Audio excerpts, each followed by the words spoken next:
Hey everyone, welcome back to my channel. If you're new HJ, welcome to my channel. This is what I read in 2025. So I know that we are now in late March-ish. Um, you guys know me. I don't keep very well. I always have ideas to make videos and then boom, my health goes to crap. But I'm getting around to it now, and I've recently got a new bookcase because all my books were living under my table.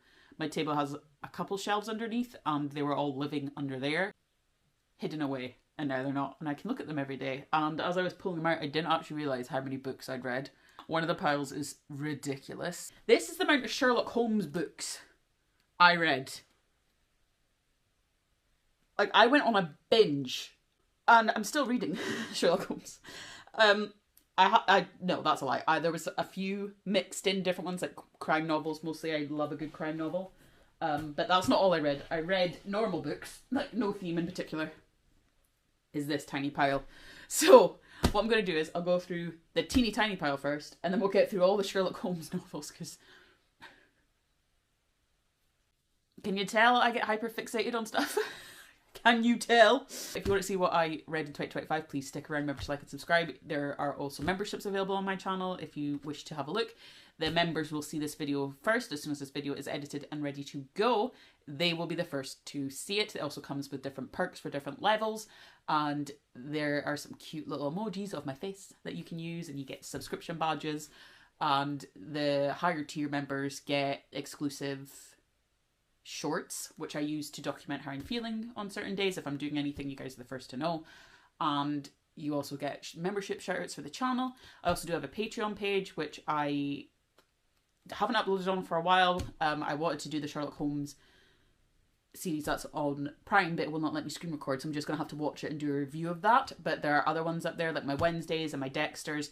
I like to have the Patreon as a backup, just so if copyright hits me and it's blocked and I can't unblock it, the episode is there. They're also available to buy individually. You do not have to have a subscription, but I do have an exclusive tier now available, and I'm going to be watching K-pop Demon Hunters for the first time soon, so that will be exclusively on my Patreon. It will not be coming to my YouTube channel, and we'll be doing a lot more movies and TV shows over there, so I will leave a link below if you'd like to check it out. But further ado, without me babbling on, let's go. This is not the first book I read in 2025. Like, these are not in any particular order. So this is one my mum got me, and I want to say it was for my birthday. Yeah, it was for my Christmas. No, it was for my birthday. My mum got me this.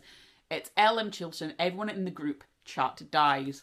My mum read the back and thought, this'll do her. Kirby Connell needs a break from everything. Her crumbling flat in a sleepy town famous for its sausage rolls and a second-rate serial killer from the 90s. That's why she got me. Her dead-end job, her sleazy landlord, her messy housemates, and most of all, the terrible thing they did. Luckily, that hasn't caught up with her just yet, until a new message on their old group chat pops up. Everyone in the group chat will die. In the first text, her ex-flatmate and social media sleuth Esme has sent for ages, but that's not the really weird thing. The really weird thing is Esme died a year ago. Skull emoji. This book, when I tell you I could not put it down, I literally couldn't. If you've ever been to uni or you've ever had a flat share with people, and then you know how a group mixes and does, and then like a person comes into it and kind of not messes up the dynamic completely, but there's a new way everything goes, and it's mixed with very dark humour, very comedic moments, and moments of, oh, I've got it out, it's this now, and then you go, I was wrong. I was absolutely wrong. I am known for loving a good crime novel, mainly because I love like the psychology and things behind the mind of serial killers and things like that. I love a good true crime doc. So most of these are going to probably be true crime almost-ish. So there's a theme. But this book had a mix of really good comedy moments in it. It has the way of making you want to continue to read it. I literally could not put this down. At points where I was like, I have to because it's 1 a.m. and you need to sleep. But then my brain couldn't stop thinking about it, going, but what if it's this? But what if it's this? So I definitely recommend this one. My mum knows me too well, and she was so happy when I said to her I really enjoyed the book. I finished it. It was really good. She was very happy. So I picked this up in a bookshop in Edinburgh. It's in my Edinburgh vlog where Lucy, Emily and I went to see Moulin Rouge. It was The Tenant by Frida McFadden. Now, I haven't read the Housemaid series. I haven't seen the movie. I don't even know what it's about. I just found this in the horror section of this bookshop that we were in. And I looked at the cover, first of all. It's weird and creepy, which is me. All over. And then you read the back. And I was like, I need to get it. There's no place like home. Blake Porter is riding high until he's not. Fired abruptly from his job as VP of Marketing and unable to make the mortgage payments on his new brownstone he shares with his fiancée, he's desperate to make ends meet. Enter Whitney. Beautiful, charming, down to earth, and looking for a room to rent. She's exactly what Blake's looking for. Or is she? Because something isn't quite right. The neighbours start treating Blake differently. The smell of decaying permeates his home, and no matter how hard he scrubs. Strange noises jar him awake in the middle of the night, and soon Blake fears someone knows his darkest secrets. Danger lives right at home, and by the time Blake realises it, it'll be far too late. The trap is already set. Right. When I first started reading this, I thought, okay. I read that back, and I thought, okay, I'm going to have to get it, and especially because the cover gave me that I'll like this sort of vibe from the creepiness of the front. And as I started reading it, I was like, okay, kept going. And then as it was going and going and going, again, I found myself not wanting to put this book down. As soon as the twist hit, I was gobsmacked. I was like, I did not see that coming. Like, you know how you have a moment when you're reading a book and you just go, like that. That gave me that. As soon as you think you have it figured out, you don't. Although I will say there is one moment in here that made me want to be sick. I don't know. I don't know if I want to. If you want, I'll right now. I'm going to give a little bit of a spoiler. So if you jump ahead, there was one point where he went to eat something out the fridge and it wasn't what it was, and it literally made me shut the book, and I did want to be sick. I don't know how I managed to continue reading it, because all I thought was that scene in my head, and I thought, see, if this was to ever get turned into like an adaptation of something and someone had to generally try to imitate eating what he was eating, I would be severely ill. I was like, ugh. But I did really enjoy this. Now, I will say there has been obviously a lot of videos about Frida McFadden, about her writing style and things, and how one of her books a lot of people were saying was very predictable. So I haven't read any more Frida McFadden. If you have, let me know what ones you think I might like. I don't know if I would like The Housemaid. I'm not entirely sure. This next one's called All Her Fault by Andrea Mara. And the front says, when the worst happens, there's always someone to blame. I do love a good hardback. Now, most of these I found secondhand, actually. So a lot of these aren't new books, I will say that as well. The majority of these books I found on Vinted or in charity shops. My local charity shop does 50p for a paperback and £1 for hardback books. A lot of charity shops are really decent. So I believe I found this in a charity shop. Can't remember what one. But you always find some good books in charity shops. You don't have to pay huge amounts. I know some people like their books brand new, but if someone looks after their books well, like on Vinted, they'll show you every angle, and then you can decide if you want or not. But this book, so good. One Missing Boy. Marissa Irvine arrives at 14 Tudor Grove expecting to pick up her young son Milo from his play date with a boy at his new school. But the woman who answers the door isn't a mother she recognises. She isn't the nanny. She doesn't have Milo. And so begins every parent's worst nightmare. 4 guilty women. As news of the disappearance filters through the quiet Dublin suburb and an unexpected suspect is named, whisper starts to spread about the women most closely connected to the shocking event. Because only one of them may have taken Milo, but they could all be blamed. In a community full of secrets, who's really at fault? This was an amazing book. I could honestly see it being adapted. A lot of Irish actors were coming into my head as the characters were being described. I could picture it so clearly in my head. Like, the writing was so good. Again, I didn't want to put this book down. It is such a... I know it's like a hard subject for some people to read because it's about a child going missing. But it's also the facts that are happening all the time. Every day a child will go missing. This one is that one of someone you think you know, but you don't know, and they're not there. It's not who you think he's gone home with. Someone's taken him. The dynamics in this, the relationships are so believable and well thought out. It is such a gripping thriller. Honestly, I would highly recommend you find this book, which is hilarious because I found the paperback in my charity shop and I read the back going, oh, this sounds interesting. And I looked at it and I went, it's because I've read this book. And it does have like all the Irish inclinations in the tone of the character speaking. And you can really I love it when, like, one of the Sherlock Holmes books I'm reading is set in Scotland. And when you read it, you read it in the old Scottish dialogue of like nay and all that. It's great when they put the actual tone and inflections into the dialect, because if you read it as they would say it, it really helps you picture it in more, and the characters are more believable that way. Right, I know I've said this about every single one, right? How I couldn't put it down, don't want to put it down. This one I almost read entirely in one day. Almost. This one is insane. It's One Bad Thing, M.K. Hill. She thought she got away with it. She was wrong. Hannah Goodley is a treasured agony aunt on a London radio show. Renowned for her warmth and empathy, her catchphrase is, be kind, always. But when a stranger phones in with a tragic story about her brother killing himself after becoming the victim of a terrible prank, Hannah goes cold. She remembers Diane's brother well. In fact, all these years later, he still haunts her dreams. All because of that one bad thing she did when she was young. Is Diana just sad, a lonely woman looking for advice, or is she looking for revenge for what she knows Hannah did? As Diane insinuates herself into her life and family, Hannah is going to discover that you can never truly escape that one bad thing you did.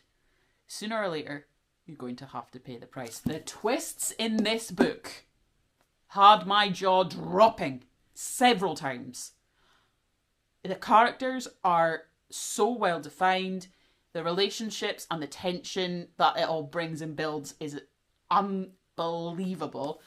Like I said, multiple times I went and was just sat there in disbelief. The twists, the turns. Honestly, I read this till 3 a.m. and there's, you know, when you just have that in your feel, you're holding a good book. Get this one. Honestly, one of the best books I read in 2025 was this one. Like, if this got adapted into a TV show, I would watch it. But if they kept it to the book, because let me tell you, I read The Serial Killer's Wife and I think The Serial Killer's Daughter. I've not read The Serial Killer's Sister yet. I've got to find that one. I think I can find it on Vinted. And I watched the TV adaptation of The Serial Killer's Wife. Hated it. I know they had to change things for TV. I hated it. I watched it because I was like, I've started it, I'm watching it. I want to see what they do. They changed the entire ending. I thought they did. I went, that's not the ending. And I loved that book. That was another book I generally read from start to finish. Like, it was incredible. And they ruined it. So if they do ever make this, which I highly recommend someone does, make this into a TV show, follow the book. This was another book that I got in the vlog when we went to Edinburgh. I read the book, and as a drama performer, like, I love acting, I love being on stage. A trial in 3 acts. How could I say no? It's also signed. A trial is rather like a play. We wear our costumes, we perform to the audience, and on a good day, no one gets murdered. 6 nights a week, the cast of smash hit play Daughter of Revolution performs to a sold-out audience. A thrilling story for forbidden marriage and a secret love child. The critics say it'll run for years. That is until one night when the 3rd act ends not in applause, but in death, when leading lady Alexandra Dice is beheaded live on stage. Every cast member has a motive. But is it the dead woman's co-star and ex-husband, Hollywood legend Leo Lusk, who's charged with the crime? When defence barrister Charles Keong is brought in last minute, he knows this ought to be the case of a lifetime. But Charles would rather be on his holiday trekking up K2, and he isn't interested in celebrities, especially ones that seem to be mysteriously trying to derail their own defence. But as he and his co-counsel New York lawyer Yara Orsitz shift through the evidence, it becomes clear that clues may lie in the play itself, and that Charles' only chance of victory is to identify the real murderer. Now, this is a very odd it's not like an odd take on it. You read from almost each character's perspective in a way, especially the defence lawyers. You read from his perspective, almost like a Sherlock Holmes novel where you're reading it as John Watson. That style of it. This is very legal jargon heavy and very lawyer based, so if you're into that sort of thing, it's not so much about the murder, it's so much about the politicalness and the politics and the things behind it. So it is almost a bit detective-y in that regard as well. I did find myself struggling to get, I'm not saying this book is not good, I did not get the twist coming. I was slightly a little bit disappointed in the twist of it. I don't know what it was about it. I kind of figured out a couple chapters before it was revealed, and I was a bit like, oh, right, okay. So as I was saying, I found it difficult to get through with most of the legal application because I'm not that mentally inclined to understand big words like that. But it's still very interesting because obviously as a person who loves the theatre and acting and into plays, it's very interesting how they used the script of the play that these people are in as a way to dissect each character's motive and how it's written. It's very clever. It is very clever. I did guess a little bit and I was a bit disappointed with it. But that doesn't mean someone else might not be. I'm not putting this book down. I'm just saying it was good and it is a good read if you like this sort of style of thing. It's by Guy Morpus. I think that's how you say his name. So I do recommend this book if you're interested in like acting, lawyer style sort of thing and you're in like a POV of this is how it's happening, when and how. Now we're on to the big pile of Sherlock Holmes, which is actually crazy. But I will say it was I'm not saying it's my sister's fault, but for my birthday last year, she got me 2 Sherlock Holmes books she found in a charity shop in town actually. So she found both these books in the same charity shop, which is The Case of Royal Blackmail by Sherlock Holmes and The House of Silk by Anthony Horowitz. And now I have another book that he did, which is Sherlock Holmes, which I will talk about after this. It really got me back into reading, which is amazing. Like, I've read all the original Sherlock Holmes novels. I got a big book of them and I bought it when I was in secondary school. And my sister had to do all her art stuff over the summer, so I would go in, sit with her, and Lucy said, oh, I might as well just bring a book or whatever. And I got the big, huge case book of Sherlock Holmes, like with all the stories in it, every single one. And my mum went, you'll never read all that. I did, and I became obsessed. My favourite Sherlock Holmes is Jeremy Brett. I love reading Sherlock Holmes and having his episodes on in the back, because there's just something about his way of playing Holmes that I love. He just has the way of making him likeable, as well as being a bit of an arse at points, but there are also comedy mixed in there that he does really well with just his glances at Watson and things, and it's really good. I think he's just the best. So this one, The Case of Royal Blackmail by Sherlock Holmes, you read it as Holmes, you don't read it as Watson. This is before he met Watson, although he does kind of meet Watson a little bit. There's a little link and it's really cute. Though this is him when he's young and he's just starting out as a consultant detective going through the case of Royal Blackmail. So, in a case of Royal Blackmail, the 24-year-old Sherlock Holmes recounts how he untangled the web of blackmail and deceit surrounding the complex romantic endeavours of the Prince of Wales, later King Edward VII. Those of Lily Langtry and her various suitors, and the morass of the scandal sheets and the libel cases surrounding the Prince's court of the time. Set in July 1879, 18 months before he met Dr. Watson, the actions take place in the vividly described London of Queen Victoria. Taken from his own case notes, Holmes also reveals the full story behind 2 previously untold cases: Vanberry the wine merchant and Recoletti of the clubfoot, and the Abominable Wife and his new discovery, The Curious Case of Oscar Wilde's Amethyst Tie-Pin. Sherlock Holmes was a late Victorian Edwardian consultant detective known for both his pioneering works in the scientific aspect of criminology and for his powers of deduction and observation. From his late 20s, his many cases were all recorded by his friend and flatmate, Dr. John Watson. Some of the exploits have subsequently been made into feature films and TV series. So, what I loved about this, again, you're not reading it as Watson, you're reading it from Holmes' point of view, which is very different. I will say it was jaggering in a way, trying to read from Holmes' perspective, because obviously he's got a different mind to Watson, and Watson puts it in more layman terms for people.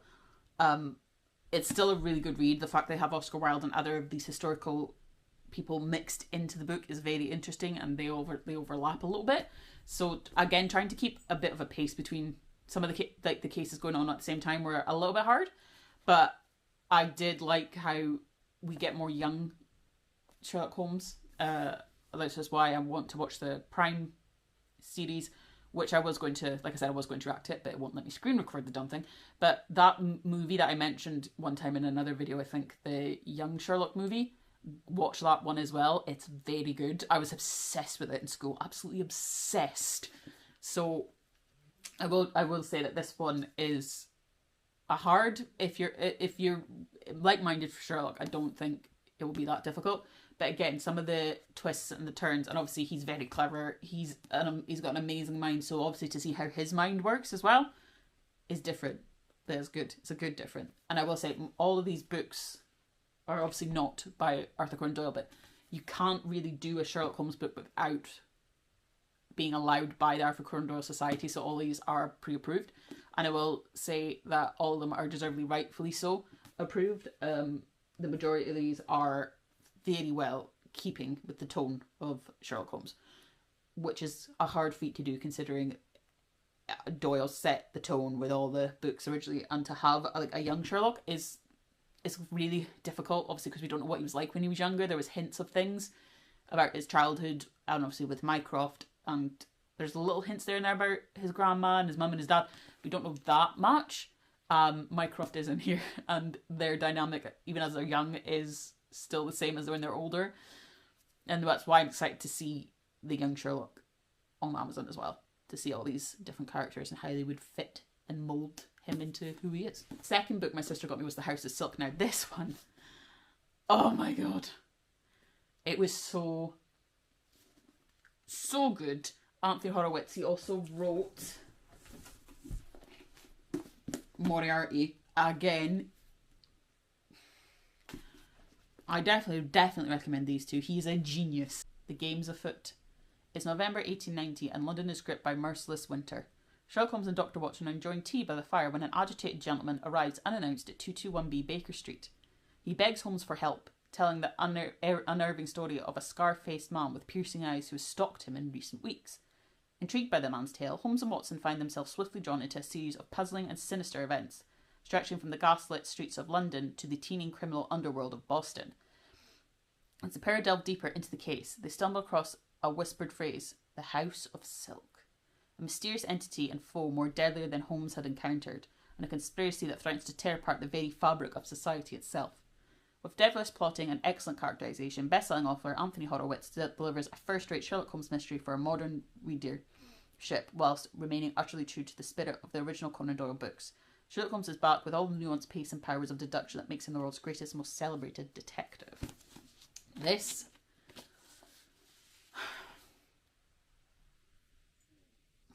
I honestly can't really say much without spoiling it. This book had my jaw dropping. I couldn't put it down. It was one of the best non-Doyle Holmes books I have read. Out of all of these, almost. Well, nearly all. Well, they're all good, but this one was one that I literally...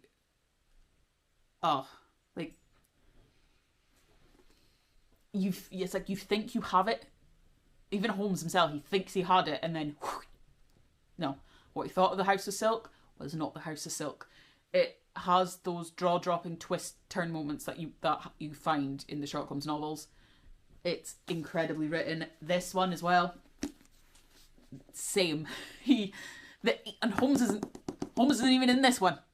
He's not even in this one. This one,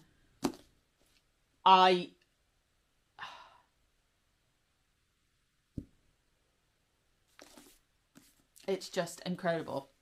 I just love a good illustrated front page. So this one, which is Moriarty. Days after Sherlock Holmes and his arch enemy Moriarty fall to their doom at the Reichenbach Falls, Pinkerton agent Frederick Chase arrives in Europe from New York. The death of Moriarty has created a position vacuum which has been swiftly filled by a fiendish new criminal mastermind who has risen to take his place. Ably assisted by Inspector Aintley Jones of Scotland Yard, a devoted student of Holmes' methods of investigation and deduction, Chase must forge a path through the darkest corners of the capital to shine a light on the shadowy figure, a man much feared by seldom seen, a man determined to engulf London in a tale of murder and menace. Author of the global bestseller House of Sloth, Anthony Horowitz once more breathes life into the world created by Sir Arthur Conan Doyle. With pitch-perfect characterization and breathtaking pace, Horowitz weaves a relentlessly thrilling tale which teases and delights by the turn of the page. The game's afoot. I found this one on Vinted, and I believe I only got it for like £2-3. When I read that he'd done another one, I was like, I've got to get it. Like, I have to. Like, this one was so good. I went in this knowing it was going to be just as good. So like I said, Holmes is not in this. It's not a Sherlock Holmes novel. It is a Sherlock Holmes novel, but Sherlock is not in this, nor is John. It's all about these other two detectives, and as it said, Moriarty is gone. There's new criminals wanting to rise and take Moriarty's throne, and these two have to decipher how they're going to stop it and protect the whole of London. And the two characters here are so well developed. You can even see it sort of happening outside of, like, if Holmes had actually died in the Reichenbach Falls, and Moriarty, like, how would the world move without them there? Like, either one of them, how would it move? Obviously, Holmes kind of gets a bit bored because Moriarty's not there. But if both of them weren't there, and people had the idea of, well, if Holmes isn't here, then I can rise up and take the place of Moriarty. But you have these two detectives who are trying to stop that happening. It's like, how would they move without Sherlock? And I will say Anthony Horowitz is a genius. So these two are done by this, like, these are another couple Sherlock Holmes novels done by the same author. James Lovegrove, he has a third one, which is like a Christmas one. It's got a lovely red cover. I need to get it, but I might wait until I've read the majority of my TBR list and more towards Christmas, and read it at Christmas time. Do you think that'd be really cute? In my head. So I've not got it yet, but it's got like a nice red cover. And I bought this one first, which is Sherlock Holmes and the Three Winter Terrors. Now, the cover alone was enough to get me. Look at the little raven on that skull. Very Macbeth, very dark, very Edgar Allan Poe-ish. And it's a hardback. This one I got in a paperback. I couldn't get the hard one, and this one I will get to because love it.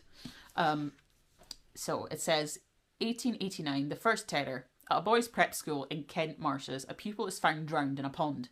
Could this be the fulfillment of a witch's curse from over 200 years earlier? 1980, the second terror. A wealthy man dies of a heart attack at his London townhouse. Was he really frightened to death by ghosts? 1984, the third terror. A body is discovered in the dark woods near Surrey County Manor, hideously ravaged. Is the culprit a cannibal, as evidence suggests?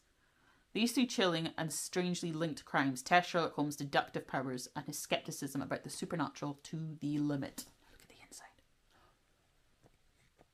I love it. So, as you can see, 3 cases, 3 different eras, all the same. Are they linked? Are they connected? When I say this book goes from strength to strength to strength, it does. The 3 cases are so different. You do find yourself asking, how can they be connected and how can they be how they are? Is it a supernatural entity? Is Sherlock Holmes going to finally believe in the supernatural? As we know he doesn't. The writing of James Lovegrove, again, all these books have the Sherlock Holmes feel. There's none that I've read that I'm like, this isn't Sherlock Holmes. Like, what are you trying to do here? Like, what are you trying to do? And throw it away. This one, that he also wrote, The Beasts The Beast of the Stapletons, which is a continuing story for Hounds of Baskerville. Now, Hounds of Baskerville is one of my favourite main stories from the originals. I have loved the majority of adaptations of the Hounds of Baskerville. The one that I wasn't that keen on to start with, and I love Elementary, like Johnny Lee Miller and Lucy Liu. I've rewatched it a few times now, like all the series. I stopped at that point. I didn't like what they did with it. Obviously, I know they had to keep things updated and modern, but the way they did it was not the best for me. So I stopped watching Elementary at that point, but then I got back into it this year, and I've watched it like all of them again a few times because I fall asleep listening to them sometimes. I got past it, and Elementary is amazing. Like I will say, I love it. But to have a continuing story of something you think, how can this be continued? How? 1994. The monstrous hound of the Baskervilles has been dead for 5 years, along with its no less monstrous owner, the naturalist Jack Stapleton. Sir Henry Baskerville is living contentedly at Baskerville Hall with his new wife Audrey and his 3-year-old son Harry. Until that is, Audrey's lifeless body is found on the moors, drained of blood. It would appear some fiendish creature is once more at large on Dartmoor and has, like its predecessor, targeted the unfortunate Baskerville family. Sherlock Holmes and Dr. Watson are summoned to Sir Henry's aid, and our heroes must face a marauding beast that is the stuff of nightmares. It seems that Stapleton may not have perished in the great Grimpit mire after all, as Holmes believed, and is hell-bent on revenge. This, I could not pass up the opportunity. As soon as I found out it was by the same author of this, as you can tell by the front cover, they have the same similar style. But when I was like, oh, I'll just look up, see what other books he's done. Like I thought this was a standalone, and then I looked him up. I went, oh no, he's done a couple more. He's done the Christmas one, and then I'd seen it. I went, the continuing story of the Hounds of Baskerville. I'm buying that. This book has you thinking the exact thing. Like, no, Stapleton died. Stapleton's gone. He's not here, and it has you second guessing everything you think you know about what happened in the Hounds of Baskerville. You're like, no, and then poor freaking Henry Baskerville is tortured again, and it just seems like he's cursed, and his son is now warped into this and is all wrapped up in the family history, and there's twists, tales, romances, there's underlying inklings of mistrust and misdeed. I love it. Like, again, I cannot recommend James Lovegrove enough. I still have to get the 3rd book, which, again, like I said, I'm going to wait till Christmas because it's a Christmas theme book, but I would happily recommend these. This one I found on a whim. Now, I was just searching through Vinted for Sherlock Holmes stories, and it's a Holmes and Hudson mystery, Miss Hudson and the Blue Daisy Affair by Martin Davies. Now, I'm pretty sure this is a series, or I believe you can read them standalone. Obviously, there might be hints to past books, so I went, screw it, I'm going to take the chance. And funny enough, I bought multiple books that were blue at that point. I bought this one I bought that one, this one, and this one at the same time. Everything is blue. Plus, Miss Hudson adventure. How can I say no? Like, when Miss Hudson's in the book, she's hardly there. Bless her, but she does so much for them, and you're like, seeing a Miss Hudson story, you're like, has she picked up some little tips and tricks from Sherlock? Because she's not daft. We all know this. So it says, a blood-stained room, a missing woman, a passionate affair gone wrong. September in London, and Sherlock Holmes has more work than he can handle. When the Home Office asks him to sniff out a plot by Russian assassins on radical politician George Dashing, Holmes and Watson find themselves distracted by more pressing cases. Meanwhile, there's a scandal at the home of Dashing's great political rival, Sir Henry Catanach. When Sir Henry's housemaid goes missing, leaving only a pool of blood behind, his son is the prime suspect. Will the Catanach family be rescued by Sherlock or by Lawrence Martin, a remarkable detective newly arrived in London? Martin proves a surprising and enigmatic figure, and Miss Hudson and Flotsam, her interpreted helper, soon find themselves as intrigued by the detective as they are by the crime. A compelling crime novel based in the legend of Sherlock Holmes, perfect for fans of M.R.C. Casasan and Anthony Horowitz. Now, when I read the back and it said, if you love Anthony Horowitz, you'll like this, I went, well, love Anthony Horowitz. We're giving this a go. Now, like I said, I believe this is it is a series, and I jumped in at a wrong point, but it didn't feel like I missed a lot, so that was fine. So I may have to go and find all of these when I'm done reading the Sherlock Holmes series that I'm reading right now. Her little helper, Flotsam. Oh my god, it is literally like she is like Flotsam is Watson and Hudson is Holmes. It's that same sort of dynamic, a bit of female twist to it. It's very refreshing to see the women of the Sherlock world do more than just sit and serve tea and stuff. It's a very interesting take on what if it worked the other way, if Holmes and Watson were women.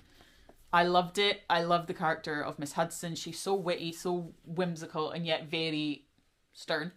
Flotsam is young. She has dreams and ambitions. She knows what she wants to do, but needs a bit of straining, wriggling in.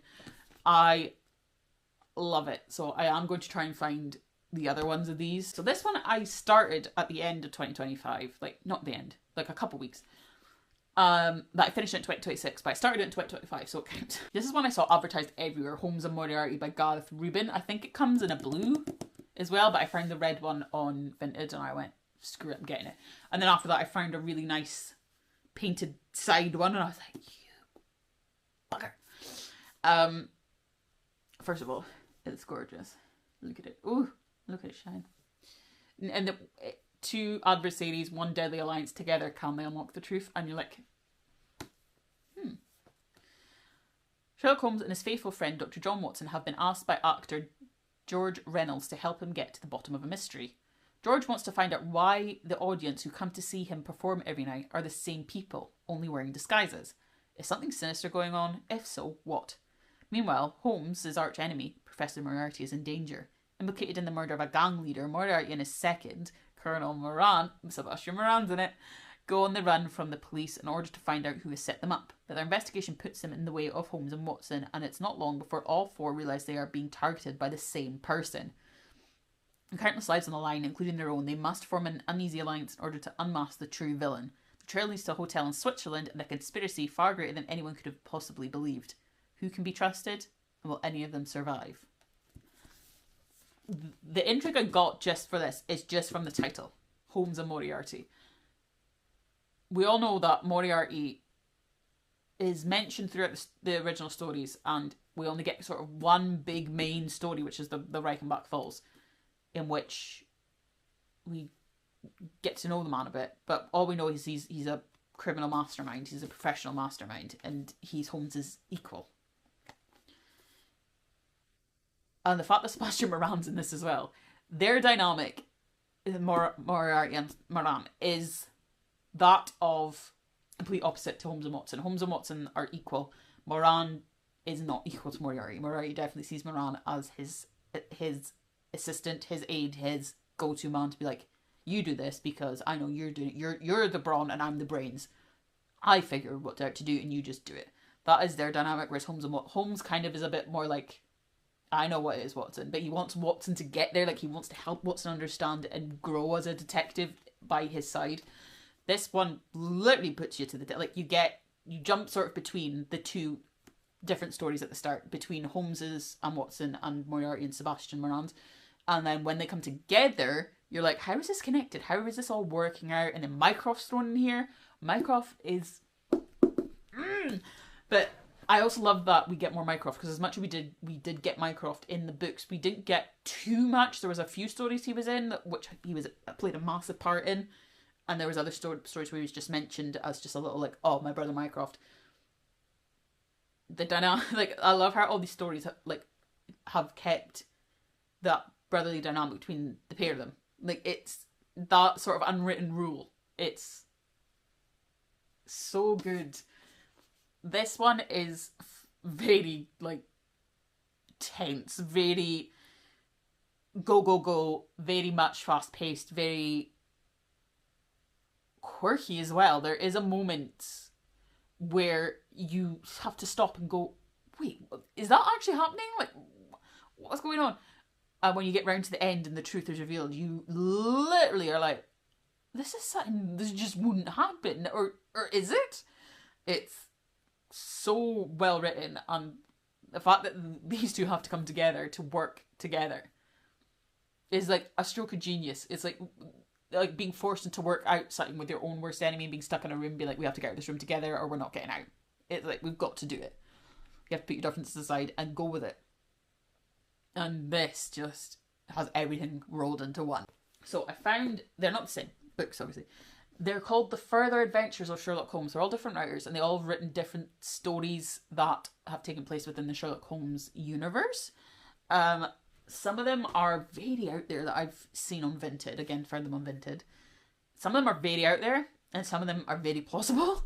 This one was the first one I found, and I read the back, and I thought, I have to read this. I have to read this, and you might as well after I've read this to you. It's 1880, and a young Sherlock Holmes arrives in London to pursue a career as a private detective. He soon attracts the attention of criminal mastermind Professor James Moriarty, who is driven by his desire to control the Fielding genius. Enter Dr. John H. Watson, soon to make history as Holmes' famous companion. So this is essentially what if Watson met Moriarty first. This is essentially what this book is. It's basically how Holmes and Watson met, but if you slammed Moriarty in the middle of it, how would it go? This one was written by David Stuart Davies, and did I have another one of his? I did, but I read it this year, so it's not going to be in this video. I'll do another one next year, when I've read every single book that I've wanted to read in 2026. No, I highly recommend this one. Especially almost as a starting point, because it's almost like this very beginning of the story between Holmes and Watson. So if you ever are wanting to delve into Sherlock Holmes again, but like you're kind of wanting something different, these books are definitely the way to go. Because this one by Edward B. Hanna is The Whitechapel. The Whitechapel Horrors. So obviously, if you know what Whitechapel Horrors are, you obviously know Jack the Ripper. This is Sherlock Holmes chasing the Ripper. Terror reigns on the streets of Whitechapel where horrific murders are being committed. Sherlock Holmes believes he knows the identity of the killer, Jack the Ripper. But as he delves deeper into the mystery, Holmes realises that revealing the murderer puts much more at stake than merely putting a psychopath behind bars.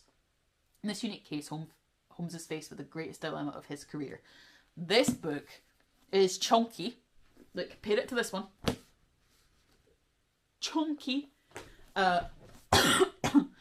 I love the story in the case of Jack the Ripper. I think it's cause it's gone so unsolved for years. It's one of those mysteries that we'll never know.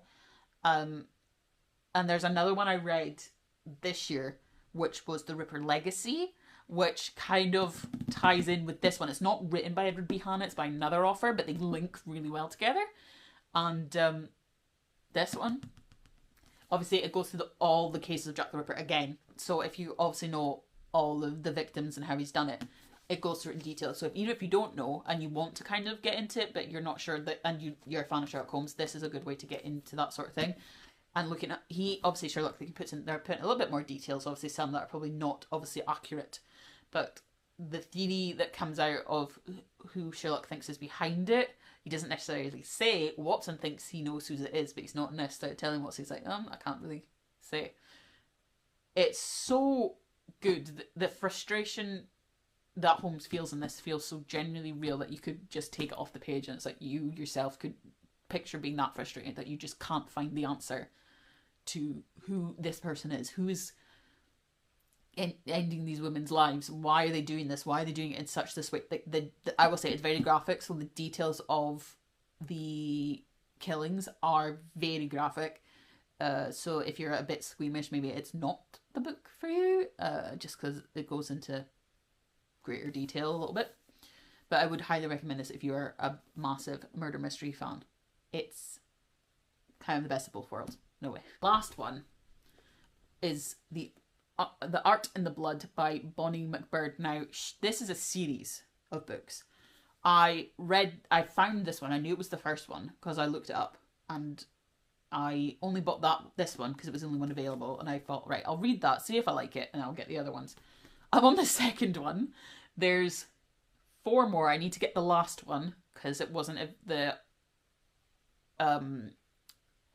seller that I found them for Vinted, didn't have the last one, but the last one always keeps cropping up on Vinted, so I will get it eventually when I get closer to finishing the series. She is an incredible writer. This book alone, I couldn't put down. Again, this could not put this down. How she writes is very true to Conan Doyle. You feel like you're there with Holmes, and Holmes is who you picture him to be, as he was in the original novels. The artwork is just beautiful on each book. Stunning. A missing child, a deadly art thief, and an unstoppable killer. Sherlock Holmes is languishing and back on cocaine after a disastrous Ripper investigation. Even Dr. Watson cannot rouse him, until a strangely encountered letter arrives from Paris. A beautiful French singer writes that her little boy has disappeared and she's been attacked in the streets. Racing between London, Paris, and the wintry wilds of Lancashire, Holmes and Watson discover the case is linked to the theft of a priceless statue and deaths of several children. The pair must confront a rival detective, Holmes' interfering brother Mycroft, and an untouchable suspect if they are to stop a rising tide of murders. The game is afoot. So the fact that Holmes has a rival in this, not just his brother, but there's another detective who's on the case in Paris, same time. Their dynamic is hilarious. It almost gives brother hate, like brotherly love hate. The French singer is, it's almost weird. It's almost like Holmes is in love with her, and obviously we all know Holmes as not as he is capable of, like he loves his work, he loves Watson in his own way, and he loves Mrs. Hudson in his own way. Like he hates to see any harm come to them. That's how he shows love. Like he's not one for affection in a way, but the way that this is written is almost like you could see Holmes and this woman being a good match for each other. It's almost a little romance in there, like not too romancy, but like a little bit.